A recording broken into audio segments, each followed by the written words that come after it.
एक व्यक्ति ने बड़ा सुंदर एक प्रश्न किया, बोले महाराज जी हम लोग जो है ये जय जयकार क्यों लगाते हैं? हम लोग कहते ना कि वृंदावन बिहारी लाल की जय हो, द्वारकाधीश भगवान की जय हो। इन जय जयकार लगाने के पीछे क्यों, भगवान के नाम की जय जयकार क्यों? इनकी तो यत्र तत्र सर्वत्र जय है ही है, हम क्यों जय जयकार लगाएं? और इसके पीछे भाव क्या है, जरा विचार करिए। हम लोग अधिकतर करके जब जय जयकार लगाते हैं तो भगवान की जब जय जयकार होती है तो उसके पीछे कई सारे भाव निहित हैं, कई सारे भाव छिपे हुए हैं। पहला भाव है, सबसे बढ़िया भाव, कि भगवान ये स्पष्ट कहते हैं, ये यथा माम प्रपद्यन्ते तां सतैव भजाम्यहम्। जो मेरा जिस प्रकार से भजन करता है मैं उसका उसी प्रकार से भजन करता हूं। अर्थात भगवान भी अपने भक्त का भजन करते हैं, स्मरण करते हैं भगवान को। अगर आपके मन में जरा सा भी ये लेश मात्र भी अगर आपके मन में ये बात है कि भगवान भजन नहीं करते, स्मरण नहीं करते, तो ये भूल है आपकी। एक बड़ी सुंदर सी कथा मुझे यहां पर याद आती है, और वह एक कथा बड़ी सुंदर है। बोले कथा है कि एक बार एक अंधा व्यक्ति नियमित रूप से, पता नहीं लोग नहीं जानते कितने वर्ष से वह व्यक्ति जो है जाता था भगवान के दर्शन करने के लिए, नियमित रूप से जाता था और भगवान का दर्शन करता था, नियमित रूप से भगवान की उपासना करता था, नियमित रूप से वो अंधा व्यक्ति भगवान की सेवा में रहता था। मतलब लोगों ने कभी भी उसे भगवान की भक्ति के जो है विरत, भगवान की भक्ति से विलग, भगवान की भक्ति के अलग कभी उसे नहीं देखा। और उसके बारे में पता भी नहीं था कि वो कितने वर्ष से, पता नहीं कितने वर्ष से, शायद कुछ लोगों का मानना था कि वो व्यक्ति बचपन से चूंकि अंधा था, और अंधा व्यक्ति जब जाता था तो वह जो व्यक्ति था, वह अंधा रूप, पता नहीं लोगों को नहीं पता था, भावना पता नहीं लोगों को थी नहीं कि उसको जानते, यही जानते थे कि बचपन से अंधा है। तो अंधा होने के नाते वह जो व्यक्ति था, तो वो व्यक्ति का जन्म से अंधा था, और जन्म से अंधा होने कारण से उसके जब माता पिता भी समाप्त हो गए, उसका विवाह नहीं हो पाया, और माता पिता ने बड़ी सुंदर सी उसके लिए एक व्यवस्था कर दी कि बचपन से उसको जो है भगवत सेवा में लगा दिया। अब वो व्यक्ति भगवान की सेवा में लगा रहा, भगवत भक्त हो गया, भगवान के पता नहीं कितने भजन नहीं गाने लगा, डूब गया, मतलब उसकी वृद्धावस्था आ गई। और 7 वर्ष से या 5 वर्ष से वह अंधा बालक से युवा हुआ, युवा से अधेड़ हुआ, और अधेड़ से वृद्धावस्था हो गई, 80 वर्ष का हो गया। अब जब वह व्यक्ति 80 वर्ष का हो गया और एक दिन वह मंदिर में गया, तो मंदिर में बड़ा प्रेम से भगवान का भजन गा रहा था, भगवान बड़े प्रेम से भगवान की उपासना में लीन था, और भगवान की उपासना और भक्ति में इतना ज्यादा लीन था कि एकदम से एक आकाशवाणी हुई, और वह आकाशवाणी बड़ी सुंदर हुई। उस आकाशवाणी ने लोगों ने, सबने सुनी।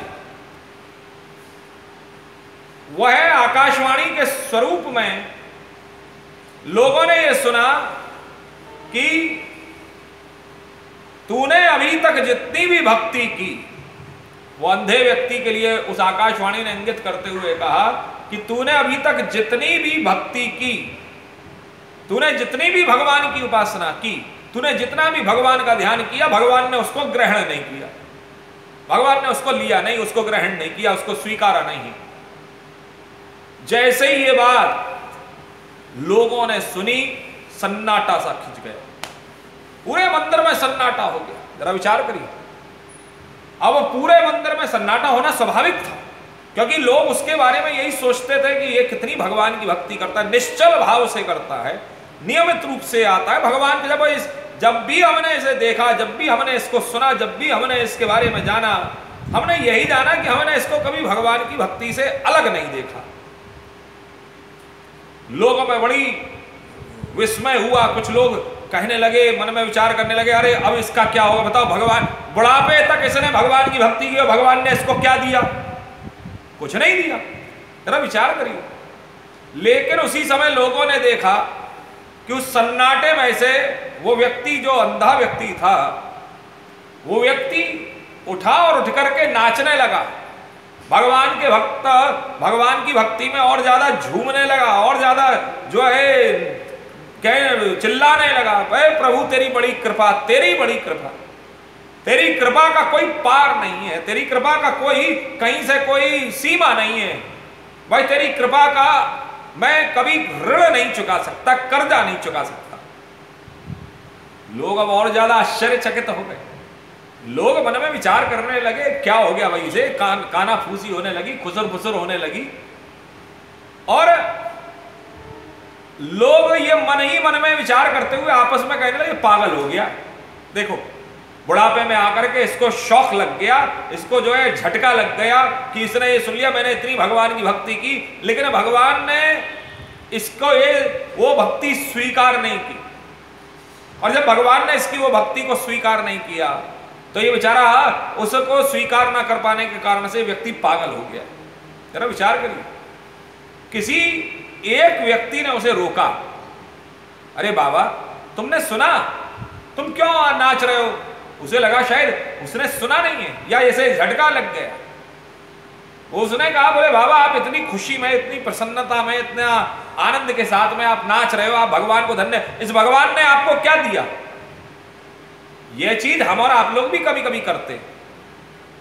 यह चीज, यह सिद्धांत कहीं ना कहीं, कभी ना कभी हमारे और आपके ऊपर भी कभी कभी आ जाता है, लागू हो जाता है कि हम और आप लोग भी कई बार भगवान के प्रति हम यही भावना रखते हैं कि भगवान ने हमें क्या दिया। जरा विचार करिए। तो किसी ने उससे कहा कि बाबा तुमने वो सुना, तुमने इतना नाच रहे हो, तुमने इतनी भगवान की भक्ति की, तुमने भगवान का इतना ध्यान किया, तुमने इतना स्मरण किया, भगवान ने तुम्हें क्या दिया? तो व्यक्ति बोला, तुमने शायद वो आकाशवाणी ढंग से सुनी नहीं। बोले हम सबने सुनी। बोले क्या सुना तुमने? बोले हमने ये सुना कि आकाशवाणी ने ये कहा है कि भगवान ने तुम्हारी भक्ति को स्वीकारा नहीं।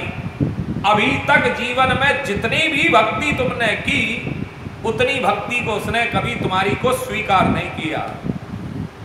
अब वो बारी उस वृद्ध की कहने की थी। उस बड़े बूढ़े बुजुर्ग व्यक्ति ने उस बालक को, व्यक्ति को समझाया कि इसका पूरा सारांश समझो। बोले क्या सारांश है इसमें? इसमें समझना क्या है? बोले इसमें समझना क्या है, इसमें देखना क्या है? बोले इसमें यह समझो कि उसने अगर मेरे बारे में यह कहा कि मैंने पूरे जीवन भर उसकी भक्ति नहीं की, मैंने उसकी उपासना नहीं की, मैंने उसके लिए मैंने कुछ नहीं किया, तो इसका मतलब उसने मेरे ऊपर पूरी की पूरी नजर रखी। उसने पूरी की पूरी मेरे ऊपर नजर रखी, उसने मुझे लगातार देखता रहा। और मेरे लिए तो यही बहुत है, मेरे लिए यही बहुत है कि वो मेरे को बस देख ले, वो मेरे को बस देख ले। बड़ा सुंदर सिद्धांत है। हम उसके पास में जाते हैं तो ये सोच करके ना जाए। हम उसके पास में अगर हम उसके दरबार में अगर प्रवेश करते हैं तो अक्सर करके हम ये मान लेते हैं कि वो हमें वो देख नहीं रहा है, इसलिए हम वहां पर दरबार की बहुत सारी अवहेलनाएं कर जाते हैं। हम दरबार में जब भगवान के, ईश्वर के, बाबा के दरबार में जब हम जाते हैं, स्थान पर, स्थल पर जब हम जाते हैं, तो कहीं ना कहीं अगर वहां पर एक लिखा रहता है कि आप सावधान, आप कैमरे की नजर में, तो हमारा व्यवहार बदल जाता है। हमारा चलने का जो कहीं ना कहीं जो है चलने में परिवर्तन आ जाता है। तो जरा विचार करिए, वह ईश्वर भी आपको देख रहा है, वह ईश्वर भी कहीं ना कहीं हम सबको देखता है। तो वो जो जय जयकार, ये यथामान प्रपद्यन, जो जिस प्रकार से मेरा भजन करता है मैं भी उसका उसी प्रकार से भजन करता हूं। भगवान स्पष्ट कहते हैं कि अगर व्यक्ति मेरे बारे में विचार कर रहा है, चिंतन कर रहा है, तो मैं भी उसका चिंतन कर रहा हूं, मैं भी उसका चिंतन कर रहा हूं। ऐसी बात नहीं है कि मैं उसका चिंतन नहीं करता। ये जो जय जयकार जो करते हैं ना हम और आप लोग, ये जय जयकार करने के पीछे बड़ा सुंदर उद्देश्य है, बड़ा सुंदर सूत्र संतों ने दिया है कि जब जब हम भगवान की जय जयकार करेंगे, श्री वृंदावन बिहारी लाल की, बाबा मनकामेश्वर नाथ की, सच्चिदानंद भगवान की। जरा विचार करिए, जब जब हम उसकी जय जयकार करेंगे और जितने भाव से हम करेंगे, ये आपको 100% मैं ये बात कहता हूं, जब जब हम उसकी जय जयकार करेंगे तब तब वह समाज में हमारी जय जयकार करवाएगा। अगर हम उसके लिए संकीर्तन में निश्चल भाव से, अगर हम उसके संकीर्तन में हम ताली बजाएंगे तो वह समाज में हमारे लिए तालियां बजवाएगा, साहब बजवाएगा। हमारा जैसा व्यवहार रहेगा वैसा व्यवहार वह हमारे साथ में वह हमें देता है, वो कभी ऋण नहीं रखता, उसका कर्जा नहीं रहता साहब, उसका कर्जा नहीं रहता। जरा विचार करिए। तो अगर हम एक कई सारे सूत्र हैं